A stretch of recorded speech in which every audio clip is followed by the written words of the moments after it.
Who won the 2025 MLB trade deadline and who blew it? This trade deadline didn't have a ton of blockbuster deals, but make no mistake, some teams got way better. Others, well, they might as well just hit the snooze. Let's break down the biggest winners and losers from this year's deadline.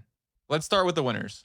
First, we have the Seattle Mariners. Nobody cleaned up like the Mariners. They somehow landed both Eugenio Suarez and Josh Naylor, and they did this without giving up a single one of their 8 top 100 prospects. Seattle's lineup just got seriously dangerous. Cal Raleigh, Julio Rodriguez, Suarez, Naylor, they've got pop, depth, and a real playoff urgency after missing October by a single game last year. They didn't land a high leverage reliever, but they did pick up lefty specialist Caleb Ferguson. At number 2, we have the San Diego Padres, a classic AJ Preller deadline. They shipped out top prospect Leo DeVries to land flamethrower Mason Miller. The Padres now have one of the nastiest bullpens in baseball, filled every hole in the lineup, and actually shortened their World Series odds from plus 3,500 to plus 1,600 after deadline day.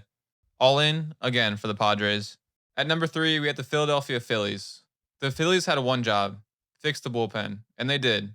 They added flamethrower Duran from the Twins, a clear upgrade over Romano. Duran isn't just a rental either. He's under control through 2027. They also added Harrison Bader, who gives them much needed outfield depth and a right-handed bat. This is a team trying to erase the ghost from 2023 and 2024 NLDS, and now they have the closer to do so. At number 4, we have the New York Mets. The Mets turned their bullpen from a weakness into a strength. David Stearns brought in Tyler Rogers, Ryan Helsley, Gregory Soto, and they still have Edwin Diaz. On paper, this might be the nastiest bullpen in the league right now. They also snagged Cedric Mullins to round out the lineup and add more flexibility in center. Our last winner is the New York Yankees. This wasn't flashy, but it was effective. The Yankees added 6 players: Ryan McMahon, Jose Caballero, David Bednar, Austin Slater, Jake Bird, and Camilo Duvall. That's legit depth. It's not the Death Star approach Yankees fans expect, but it's a better, more versatile team now. Now let's go to the losers. Twins fans, I'm sorry. You lost Carlos Correa, Joan Duran, Griffin Jacks, Harrison Bader, Chris Paddock, 10 players total off the 26-man roster, and didn't get a single top 100 prospect back. Reports say the team is in debt, possibly looking to sell, and clearly not competing this year, or next, or maybe anytime soon. This wasn't a retool, it was a full fire sale. At number 2, we have the Boston Red Sox. The Red Sox added Dustin May and Steven Matz. That's it. No closer, no big bat, no major upgrades for a team that's still in the AL wildcard mix. They had momentum, 17 wins in July after trading Devers, but refused to go big. Why? No clue. It's a half measure that might haunt them if the Rays and Jays pull away.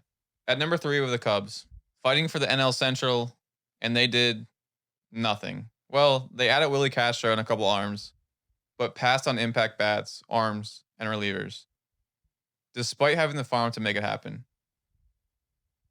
If they missed the playoffs by a game or two, remember this deadline. It was their chance to strike, and they didn't. Number 4, the White Sox. The rebuild continues and continues to go nowhere. No big moves, no major pieces added to their farm system. Luis Roberts still on the team, no clear plan. It's a mess, and fans know it. So those are the biggest winners and losers of the 2025 MLB Trade Deadline.